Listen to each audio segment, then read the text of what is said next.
ജസ്മി പ്രസാദ് ഒരു കുഞ്ഞു കാര്യം പറയട്ടെ. 2025 നമ്മൾ ഇങ്ങനെ പ്രവേശിച്ചില്ല എന്നുള്ള രീതിയിൽ ഇങ്ങനെ ഇരിക്കുകയാണല്ലേ. ഓരോ ആളുകളും ന്യൂ ഇയർ ആഘോഷിക്കാൻ വേണ്ടി ഇങ്ങനെ തയ്യാറായിരിക്കുകയാണല്ലേ. ന്യൂ ഇയർ വരട്ടെ വരട്ടെ വരട്ടെ ഇങ്ങനെ തയ്യാറായിക്കൊണ്ടിരിക്കുകയാണ് എല്ലാവരും അല്ലേ, ഒരുവിധ ആളുകൾ കംപ്ലീറ്റ്ലി. അപ്പോൾ നമ്മുടെ ജീവിതത്തിൽ നമ്മൾ കുഞ്ഞു കുഞ്ഞു കാര്യങ്ങൾ മനസ്സിലാക്കണ്ടേ. ഇങ്ങനെ മനസ്സിലാക്കാതെ ന്യൂ ഇയറിലേക്ക് ഇങ്ങനെ കടന്നു പോയാൽ മതിയോ അല്ലേ. ന്യൂ ഇയർ അല്ലേ, 2023 നിന്ന് 2024 പ്രവേശിച്ചപ്പോൾ എന്തുണ്ടായി? നമുക്ക് ഒരുപാട് ലക്ഷ്യങ്ങൾ നേടിയെടുക്കണം എന്ന് ആഗ്രഹം ഉണ്ടായിരുന്നു. ഒരുപാട് എന്താ പറയുക, 2023 സാധിക്കാത്ത ഒരുപാട് കാര്യങ്ങൾ നേടിയെടുക്കണം എന്ന് ആഗ്രഹം ഉണ്ടായിരുന്നു. അതുപോലെ ഓരോ ആളുകൾക്കും അവരവരുടേതായിട്ടുള്ള ആഗ്രഹങ്ങളൊക്കെ ഉണ്ടായിരുന്നു. പക്ഷേ 2023 നടന്നില്ല, 2024 നടന്നില്ല. ഈ 2025 അല്ലേ, 2025 നടക്കുമോ എന്നുള്ള ചോദ്യമാണല്ലേ. അപ്പോൾ 2025 നടക്കുമോ എന്നുള്ളൊരു ചോദ്യം പ്രശസ്തമാണ്. എങ്കിലും എന്താ പറയുക, നടക്കും എന്നുള്ള വിശ്വാസത്തോടു കൂടി മുന്നോട്ട് പോകുക എന്നതാണ് നമുക്ക് ചെയ്യാൻ പറ്റുന്ന ഏറ്റവും വലിയ കാര്യമല്ലേ. ഇതിൽ ഒന്നാമത്തെ കാര്യം ഞാൻ പറഞ്ഞുതരാം. നമ്മൾ ചിന്തിക്കുന്ന പോലെ ആയിരിക്കില്ല മറ്റുള്ളവർ ചിന്തിക്കുക എന്നതാണ്. ഒരു യാഥാർത്ഥ്യം മനസ്സിലാക്കിക്കോളൂ. നിങ്ങൾക്ക് ഒരു സുഹൃത്തുണ്ട്, നിങ്ങൾക്കൊരു കൂട്ടുകാരിയുണ്ട് അല്ലെങ്കിൽ ഒരു കൂട്ടുകാരുണ്ട് എന്ന് വിചാരിക്കുക. അങ്ങനെ നിങ്ങൾ അദ്ദേഹത്തോട് ഒരുപാട് സംസാരിക്കുന്നു, സൗഹൃദങ്ങൾ പുലർത്തുന്നു, ഒരുപാട് എന്താ പറയുക ആശയവിനിമയം നടത്തുന്നു, ഒരുപാട് നിങ്ങൾ ഹൃദയം പങ്കുവെക്കുന്നു, ഒക്കെ ചെയ്യുന്നുണ്ട്, അങ്ങോട്ടേക്കൊക്കെ പങ്കുവെക്കുന്നുണ്ട്. പക്ഷേ നിങ്ങൾ ചിന്തിക്കുന്ന പോലെ ആയിരിക്കില്ല ആ വ്യക്തി ചിന്തിക്കുന്നത്. മനസ്സിലായോ? ആ വ്യക്തിക്ക് എന്ത് ചെയ്യുന്നു, സൗഹൃദം പങ്കിടുവാനും ആശയവിനിമയം നടത്തുവാനും അതുപോലെ ഒരുപാട് മാറ്റങ്ങൾ സൃഷ്ടിക്കുവാനും ഒരുപാട് കാര്യങ്ങൾ ചെയ്തു തീർക്കുവാനൊക്കെ ഒരുപാട് കാര്യങ്ങൾ ഉണ്ടായിരിക്കും. എല്ലാം നിങ്ങളോട് പറഞ്ഞോളണമെന്നില്ല. പക്ഷെ നിങ്ങൾ ചിന്തിക്കുന്നതിലുപരി അവർ മറ്റുള്ള കാര്യങ്ങൾ ചിന്തിക്കുന്നുണ്ടാകാമെന്നുള്ളതാണ്. അതുകൊണ്ട് നമ്മൾ ഒരു സുഹൃത്തിനെ തിരഞ്ഞെടുക്കുമ്പോൾ വ്യക്തമായി നമ്മൾ എന്താ പറയുക, അത്രയ്ക്കും വിശ്വാസമുണ്ടെങ്കിൽ മാത്രമേ നമ്മൾ സുഹൃത്തുക്കളെ തിരഞ്ഞെടുക്കാവൂ അല്ലേ. നമ്മൾ ഒരു 1000 സുഹൃത്തുക്കൾ ഉള്ളതാണോ, അല്ലെങ്കിൽ ഒരു സുഹൃത്ത് നിലനിർന്നു പോകുന്നതാണോ ഏറ്റവും നല്ല കാര്യം എന്ന് ചോദിച്ചു കഴിഞ്ഞാൽ, ചിലർ പറയും 1000 സുഹൃത്തുക്കൾ ഉള്ളതാണെന്ന് പറയും, ചിലർ പറയും ഒരു സുഹൃത്ത് ഉള്ളതാണെന്ന് പറയും അല്ലേ. ഇപ്പോഴും നമ്മൾ ഒരു ഉള്ളെങ്കിൽ പോലും നമ്മളുടെ ഹൃദയം ഷെയർ ചെയ്യാൻ പറ്റുമെങ്കിൽ, അവരുടെ ഹൃദയം നമ്മളോട് ഷെയർ ചെയ്യാൻ പറ്റുമെങ്കിൽ, നമുക്ക് അത്രയ്ക്കും വിശ്വാസമുണ്ടെങ്കിൽ ഒരു സുഹൃത്ത് മതി, 10,000 സുഹൃത്തിൻ്റെ ആവശ്യമില്ല എന്നുള്ളതാണ്. ഒന്ന് ചിന്തിച്ച് നോക്കിയേ. അതുകൊണ്ട് 2025 പ്രവേശിക്കുമ്പോൾ ജസ്റ്റ് ഒരു ചെറിയൊരു കുഞ്ഞു കാര്യം കേട്ടോ, ഒരു അഡ്വൈസാണെന്നൊക്കെ പറയാം.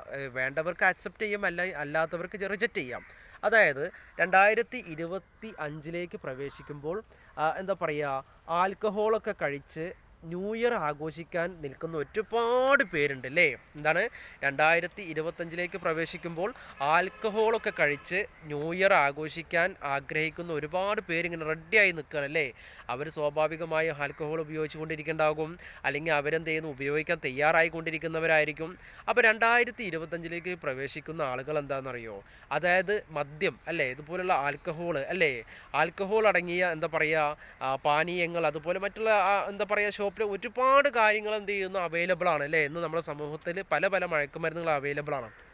അതുകൊണ്ട് നിങ്ങൾ ആൽക്കഹോൾ അടങ്ങിയ പദാർത്ഥങ്ങൾ എന്താണോ അത് നിങ്ങൾ ഉപയോഗിക്കാതിരിക്കുകയും നല്ല ഇളനീർ മനസ്സിലായോ, നല്ല ഇളനീർ എന്താ പറയുക, ഇളനീരിൻ്റെ വെള്ളം അല്ലേ, ഇളനീരിൻ്റെ വെള്ളം എന്ത് ചെയ്യുന്നു, നിങ്ങൾ കുടിക്കുകയും ചെയ്യുക എന്നുള്ളതാണ് ചെയ്യേണ്ട പ്രധാനപ്പെട്ട ഒരു കാര്യം. കാരണം എന്താ അറിയോ, ഇനി കുടിക്കുന്നവർ ഇപ്പോൾ മദ്യമൊക്കെ കഴിക്കുന്ന ആളുകളുണ്ടായിരിക്കും, ആൽക്കഹോൾ കഴിച്ചുകൊണ്ടിരിക്കുന്ന ആളുകളുണ്ടായിരിക്കും 2024 അല്ലേ.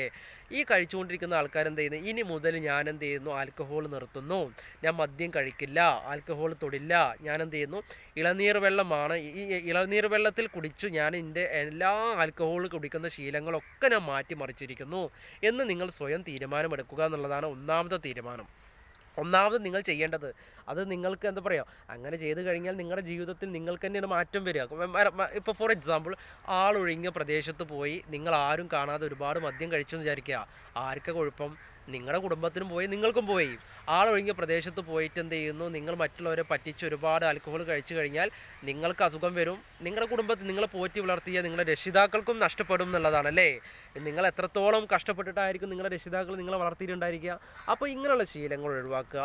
പിന്നെ നമ്മൾ ചെയ്യേണ്ട ഒരു കാര്യം എന്താ അറിയോ, എപ്പോഴും നമ്മൾ ഒരു പോസിറ്റീവ് എനർജി ഉണ്ടാക്കുക.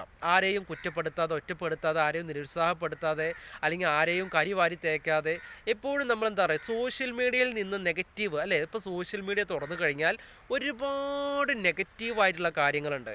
ഇങ്ങനെയുള്ള നെഗറ്റീവായിട്ടുള്ള കാര്യങ്ങളിൽ നിന്ന് മാക്സിമം നമ്മൾ പിന്നോട്ട് വലിയുക അല്ലേ.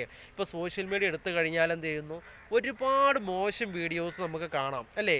ആളുകളെ തെറ്റിദ്ധരിപ്പിക്കുന്ന, ആളുകളെ നെഗറ്റീവിലേക്ക് കൊണ്ടുപോകുന്ന, ആളുകളെ എന്ത് ചെയ്യുന്നു, വഴി തെറ്റിക്കുന്ന ഒരുപാട് വീഡിയോസ് നമുക്ക് കാണാൻ സാധിക്കും. അപ്പോൾ അങ്ങനെയുള്ള വീഡിയോസൊക്കെ കാണാതിരിക്കുക. എപ്പോഴും നല്ല നല്ല പ്രചോദിതമായിട്ടുള്ള മോട്ടിവേഷണൽ കോഡ്സ്, മോട്ടിവേഷണൽ തോട്ട്സ് ആയിട്ടുള്ള ഒരുപാട് കണ്ടൻറ്റുകൾ, ഒരുപാട് ടോപ്പിക്കുകൾ, ഒരുപാട് വീഡിയോസൊക്കെ സോഷ്യൽ മീഡിയയിൽ അവൈലബിൾ ആണ്.